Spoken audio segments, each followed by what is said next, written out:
14 years, and they canned me with one email. No phone call, no warning, no name. Just a cold-ass subject line. Notice of termination, effective immediately. Not even a thank you or we appreciate your service. Just, your services are no longer required. That was it. My name's Sam Knox. I'm 57 years old, living in a one-bedroom apartment on the east side of Denver. And that morning, I sat on a second-hand couch that smelled like someone else's regrets, still wearing yesterday's shirt, clicking through job boards like a ghost. My coffee was cold. My left shoulder was locked up so bad, I couldn't even lift my arm without wincing. I kept refreshing the inbox like it owed me an apology. Nothing came. Gridspan Systems had been my entire life. I built their load-balancing architecture from scratch when they were running out of a warehouse in Boulder. 70-hour weeks, skipped every Thanksgiving, watched my marriage fall apart from my office window. I didn't just build systems. I was the system. Quick note, before we go further, tell me where you're watching from. What city or country are you in right now? I scrolled past job listings that wanted rockstar engineers, full-stack ninjas, team players with startup hustle. Most of them were looking for 22-year-olds who'd code for pizza and stock options. I was a 57-year-old man with high blood pressure and a frozen shoulder. What the hell was I supposed to do with that? Every listing felt like a slap in the face. Not one of them wanted experience. They wanted energy, blind loyalty, and people who hadn't been burned yet. My phone buzzed with a push notification from one of the tech blogs. I almost ignored it until I saw the headline, Titan IQ merger with Gridspan collapses amid IP dispute. My stomach flipped. I clicked the article, scrolled, scanned, reread. They didn't say much, just unresolved intellectual property disputes and breakdown and final due diligence. But something about that phrase IP dispute made my chest tighten. I knew what they were selling. It was my architecture, my algorithms, my work. I built the very backbone they were trying to cash in on. And now the deal was dead. I stared at the screen, fists clenched, heart pounding. Something was wrong, something big, and I had a sick feeling I wasn't just collateral damage. I was the reason the whole damn thing fell apart. I didn't sleep. I just sat there, replaying the headline in my head until the sun started leaking through the blinds. Around 7, I heard something slide under the front door. At first, I thought it was just another piece of junk mail, but then I saw the red stamp, certified legal notice. My gut clenched. It wasn't from Gridspan. It was from Titan IQ, the company that was supposed to buy them out. The envelope was thick, heavy. The return address said Callahan, Ruiz, and Pryor, LLP. I tore it open right there on the floor. Inside was a letter, real paper, not some digital NDA garbage. I scanned it fast, then slower the second time, my brain catching on one line like a nail. In regard to U.S. patent number 11,549,220, Dynamic Load Management Protocol. Listing, Mr. Samuel D. Knox as sole inventor. My mouth went dry. I'd never filed a patent in my life. What the hell were they talking about? I flipped to the next page, legal language, boilerplate contract language, and then it hit again. Mr. Knox's intellectual property. I blinked at my own name. Then something clicked. Larry, years ago, maybe 8. He handed me a stack of papers in his corner office and said, just in case things get stupid. I didn't ask questions. I was drowning in deadlines, so I signed the damn thing and forgot about it. Now my hands were shaking as I opened my laptop. I pulled up the USPTO site, typed in the patent number, and held my breath. There it was, my name, my address, my code. No mention of Gridspan anywhere. I reread the line that said sole inventor about 5 times.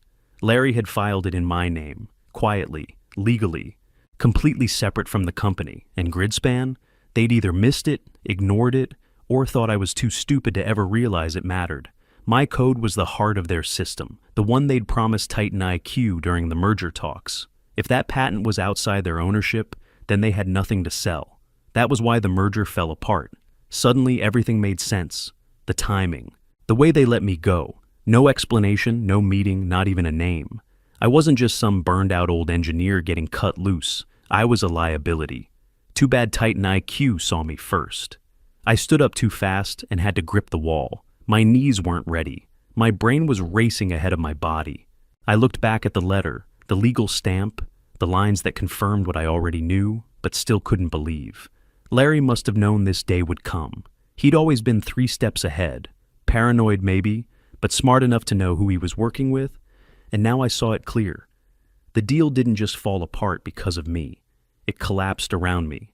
They wanted me gone so they could slide that patent into the deal like it was theirs. They underestimated just one thing. I still existed. I still had Larry's number, buried deep in a Gmail label I hadn't touched in years. Old contacts. Like he was just a relic, not a lifeline. I didn't even know if it still worked. But I hit call anyway. He picked up on the 3rd ring. Took him long enough, he said, like I was late to my own party. You knew? I asked. I planned it, he said. Calm, flat. Like this was just another system he'd architected. He told me the patent wasn't some happy accident. It was a firewall. His word, not mine. A legal tripwire buried in my name, wrapped in NDAS and quiet filings. Back when the exec team started sniffing around for buyout deals, Larry saw it coming. Those clowns wanted to turn Gridspan into a vending machine for VC money, he said. I wasn't going to let them sell your code with my signature on it. But you put my name on the thing, I said. Why me? Because you were the only one in that building who gave a damn about building it right. And because they'd never see you coming, I leaned against the fridge and let that sink in. He gave me a name, Ruth Daly, attorney based in Chicago. She makes hedge fund lawyers cry, Larry said. Send her everything. Trust me, I hung up and did exactly that. Patent PDFs, the letter from Titan IQ, screenshots of the Gridspan email, even a copy of my original codebase buried in a thumb drive. She called back in 10 minutes. Mr. Knox, she said, sharp and efficient. You're sitting on the key to their platform. You hold the kill switch. I stood there blinking like she'd spoken a different language. Kill switch? Yes, without your code, their back-end collapses. That patent is not just a piece of paper, it's the engine. They've built their entire infrastructure around it. And Gridspan doesn't own it. You do. I swallowed hard. They fired me like I was trash. They were hoping you'd roll over and hand it back without a fight. They're trying to scare you, pressure you, make you feel like you don't belong in the room. And do I asked. You are the room, she said, and Titan IQ knows it. She'd already reached out to their legal team. They weren't interested in a lawsuit. They wanted a meeting. In person. With you. They want to talk directly, she said. Because now they know Gridspan tried to sell them something they didn't own. I felt it in my chest then. Rage, relief, vindication. Like a train finally switching tracks. Don't respond to Gridspan. Don't sign anything. Don't talk to them. Forward everything to me. I'll handle it. What are we aiming for? I asked. That depends. You want to be paid off, or you want a seat at the damn table? I looked around my apartment. Cracked drywall, busted blinds, an old laptop duct taped at the hinge. 14 years gone in one email. Burned my life to the ground for those people. I want the table, I said. Good, she said. Then let's flip it. 2 days later, Gridspan sent a PDF labeled reacquisition offer. 50 grand, that was it. No royalties, no job. Just a weak handshake and a bullshit press release calling me their honorary architect. Like I was some dead guy they wanted to pin a medal on. I forwarded it to Ruth without a single word. She called me laughing. I've seen better offers in divorce settlements, she said. They still think you're desperate. I wasn't. Titan IQ didn't want Gridspan anymore. They wanted my patent. Ruth handled the back and forth, but the deal was moving fast. She set up a meeting in Chicago with their top legal and architecture leads, face to face, real numbers on the table. The night before I flew out, my phone buzzed. Denver area code. I picked up, already suspicious. Hey, Sam, a familiar voice said. It's Jordan. From the old team.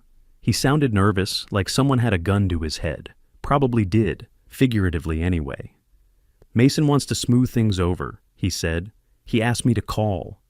Said maybe you two could meet, privately.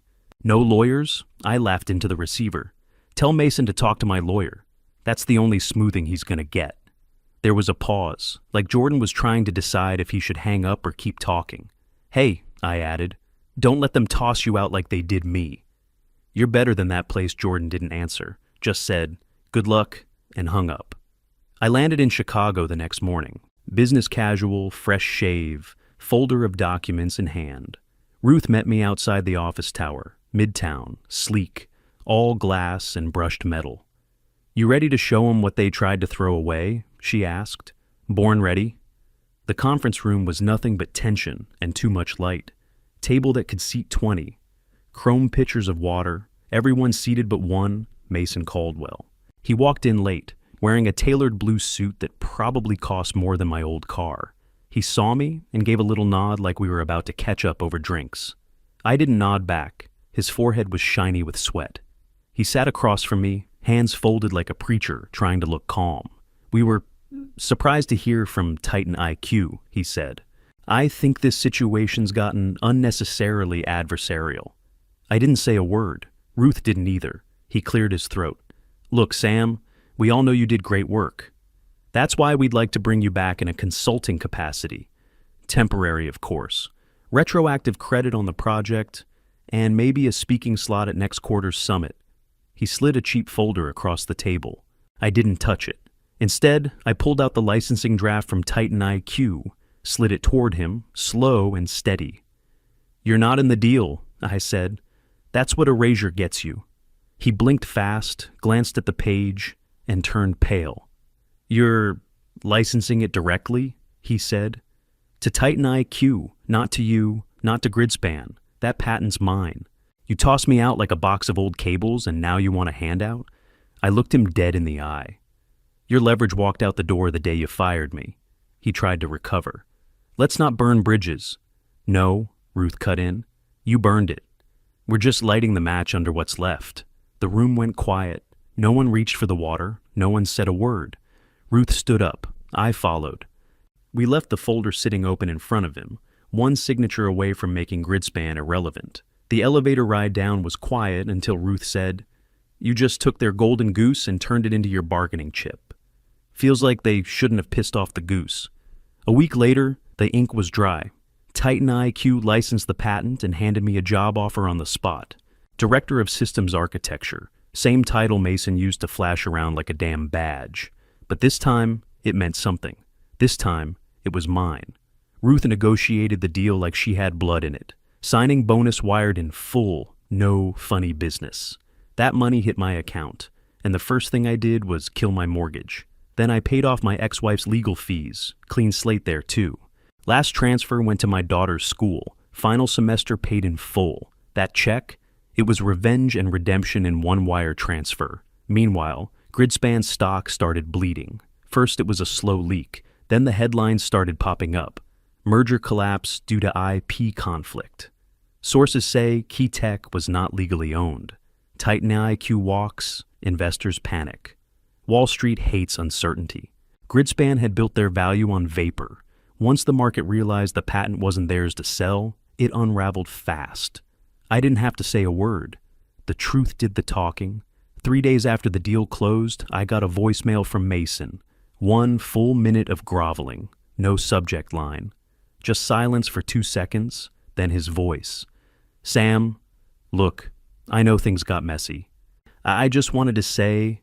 I stopped it right there. Didn't even finish. Just forwarded the file to Larry with one word, checkmate. He replied 10 seconds later with a GIF of a dumpster fire rolling down a hill. I laughed so hard I nearly dropped my phone. That night, I cracked a beer and sat on the small balcony of my new place, watching planes crawl through the sky over Chicago. Cold wind, real view, no half-broken mini blinds, no stale microwave dinners. I had steak in the fridge and a team call at 9 a.m. This was different. At Titan IQ, I wasn't just some gray hair they threw in for compliance optics. People listened when I talked. They took notes. They asked questions. Not because they had to, but because they knew I'd built something that worked. One of the senior engineers told me, "We've been trying to reverse engineer your system for months." Couldn't figure out how the load balancer kept uptime during surge cycles, I told him. Because I wasn't optimizing for investors. I was optimizing for reality. He grinned like I'd just dropped a TED Talk. I kept thinking about how Mason used to make me justify every decision like it was costing him personally. Every variable name, every server instance. Like trust was some luxury he couldn't afford. Now, my word was the standard. Larry and I kept in touch. Weekly calls turned into strategy sessions. He didn't want back in, but he sure as hell liked watching from the sideline. "This is what it should have been, man," he told me one night. "You were always the engine. You just needed a steering wheel." I wasn't angry anymore, just focused. Gridspan tried to cut me out of my own legacy, and I turned around and monetized it without them. They taught me exactly one thing: how not to build a company. Now I was building one that wouldn't forget the people who made it run. My new place was quiet, not the kind of quiet that feels lonely, the kind that feels clean. You open the door, and nothing's broken. No weird smells, no peeling carpet. Just a decent view of Lake Michigan and a fridge that actually made ice. That first night, I stood at the window holding a glass of bourbon, watching the lights roll across the water. It didn't feel like I'd made it. It felt like I'd finally come up for air. The office was up on the 24th floor of a building that didn't pretend to be cool. No ping pong tables, no cold brew taps. Just glass, steel, and people who knew what the hell they were doing. My name was on the door. Director Samuel Knox black letters, clean font. Nothing flashy. But every time I walked past it, I smiled, and people knocked. Even when the door was open, they knocked. That never happened at Gridspan. There, it was like my desk came with a "do not disturb unless you need someone to blame" sign.